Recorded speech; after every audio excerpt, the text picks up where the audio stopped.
You ever get the feeling some people are just born for the role of petty tyrant, like there's a secret Olympics for HOA board members, and the ones who win gold aren't the ones with the best neighborhoods, but the ones who make the rest of us crazy? If that's a real thing, I promise you, our old HOA president, Vince Harrove, would have swept the damn podium. He was the kind of guy who strutted around like he owned the land you've had in your family for 100 years, talking down to you with that country club confidence, acting like his HOA badge gave him the right to poke around wherever he pleased. And I'm telling you, it all came to a head the day he tried to inspect my century-old barn and found himself face to face with my two Shirley bulls, Titan and Hercules, each tipping the scales at over a ton. I swear, this isn't just a story about stubborn neighbors. It's what happens when folks who run on rules and paperwork run into the real world, a world with hooves, horns, and a farmer who's had enough. My farm's not a weekend hobby or a pretty backdrop for social media. It's a fourth-generation operation, rolling pastures, ancient oaks, and that weathered old barn that's been around longer than Pinewood Meadows subdivision ever existed. When my family got here, there wasn't a single beige house or manicured yard for miles, just open land and the kind of peace that comes from working with the land, not fighting over it. But Pinewood Meadows showed up eventually with its endless rules and folks like Vince who loved authority more than community. Their HOA paperwork makes it clear my place is grandfathered and separate, untouchable, not subject to their nitpicking. Still, folks like Vince don't let a little thing like the law stop them when they've decided something doesn't look right. Vince moved in about a year before the fireworks started, pulling up in his sparkling SUV that always looked like it belonged in a dealership, not on a gravel road. He'd parade around in his perfectly pressed polos, barking orders, and gathering a couple of loyal sidekicks, Carl, who seemed scared of his own shadow and clung to a notepad like it was a flotation device, and Ethan, who looked perpetually lost but liked the little hit of power. Together, they were the HOA's answer to a crime task force, only the crime was living a life that didn't fit Vince's version of perfection. At first, it was almost funny. I found a violation notice in my mailbox one morning warning me about unmowed grass on my 5-acre pasture where my cows graze, for crying out loud. I wrote a polite note back, attached a copy of my county zoning, and figured that would be the end of it. Turns out, correcting Vince was like waving a red flag at a bull. Suddenly, the violations piled up. Unapproved livestock, excessive noise, apparently mooing is now a felony, and my personal favorite, noxious odors. Every letter arrived in a thick envelope with some threat about deadlines and escalating fines. I didn't pay a dime. I just wrote back quoting the law, sending everything by registered mail so I had a record.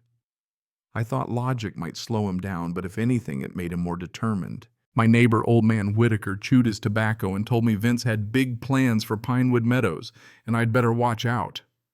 I laughed him off, but before long I was catching Vince and his goon squad lurking by my fence, taking pictures and scribbling notes. They'd claim later I was intimidating them just by waving hello. Yeah, that happened. It was like living in a sitcom, except instead of punchlines, you got paperwork. Eventually, I called in backup my friend Laura, who doesn't just practice property law, she lives for this stuff. She looked over my file and just shook her head. These guys have no authority over you, and the more you document, the better, she said. So I did. I installed new security cameras, recorded every drive-by, every photo op, every time Vince's SUV circled the property. Meanwhile, the HOA board meetings became a circus. Rumors flew that I was running a criminal operation from my barn. Maybe it's illegal hay, I heard someone whisper. Vince even started spreading stories that my farm was a blight, a cover for something shady. Then came the final straw, a violation notice for my barn, that 100-year-old landmark, claiming it was an unapproved structure. That was more than an insult. It was war on my family's history. Laura's advice: bury them in facts. So I sent back Deeds County records, a photo of my great-grandfather with his draft horses out front, the whole 9 yards. I figured it'd embarrass him into backing down. Instead, Vince doubled down, organizing a so-called emergency inspection signed letter official HOA letterhead demanding access to my barn due to anonymous complaints. That's when I got creative. I called Laura and told her what was happening, and she just laughed. "Let them come," she said. And that's exactly what I did. The morning of the inspection, I moved Titan and Hercules way out of sight, closed the barn doors just enough to look inviting, and made sure every camera was rolling.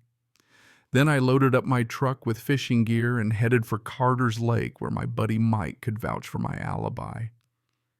I didn't have to wait long. My phone pinged with a camera alert, and there they were, Vince leading his minions straight up my drive, strutting like they were about to uncover some secret.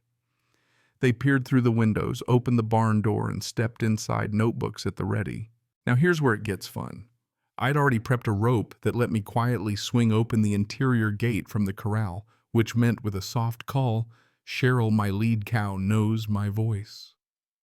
Titan and Hercules ambled up to the barn, just curious enough to see what was happening.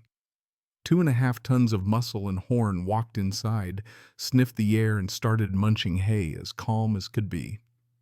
I waited for them to get nice and settled, then strolled over, bolted the barn doors shut, and walked away with a grin. I spent the next few hours catching bass, wondering if Vince had ever been that close to actual livestock in his life. By the time I got home, the sun was low and I could hear shouting from the barn. Vince's voice was cracking. Carl sounded like he was about to faint, and Ethan was mumbling prayers. I put on my best concerned neighbor face, strolled over, and called out, "Anybody in there?" Vince screamed back, "Get us out! Your bulls are going to kill us!"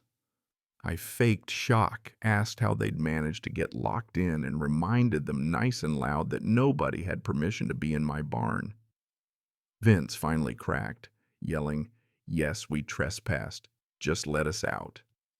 I took my time, unlocked the door, and out they tumbled, covered in straw, a little cow dung, and a whole lot of regret. Vince tried to puff up, threatened me with the cops, but I just smiled and said, "Go right ahead. I've got your confession video footage and a lawyer ready to rumble." An hour later, sure enough, the sheriff's car rolled in.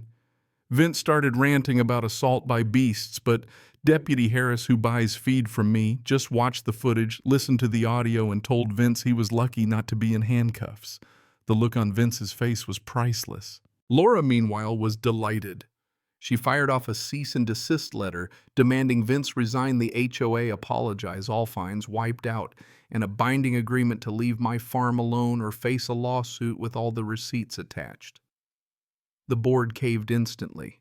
Carl and Ethan flipped, admitted Vince pressured them, and the HOA threw Vince out. He sold his house, his shiny SUV, now coated in dust and shame, and disappeared. The new board actually reasonable. Mrs. Larson, my favorite neighbor, even asked me to help with a community garden. I declined, but dropped off some compost for good measure. Life's back to normal. Just me, my cows, the quiet in the barn, which now has a little local legend to it. Titan and Hercules got extra sweet feed for their trouble. Sometimes I walk out to that barn at sunset, hear the bolt slide home, and just smile, because sometimes the best way to win is to let the bullies trap themselves. That's my kind of justice. So now I've got to ask, what's your wildest HOA story? Drop it below, and if you enjoyed a taste of rural payback, go ahead and share your take. Was I right? Was Vince just misunderstood? Or does every community need a little reminder of where the real power lies? Let's hear it.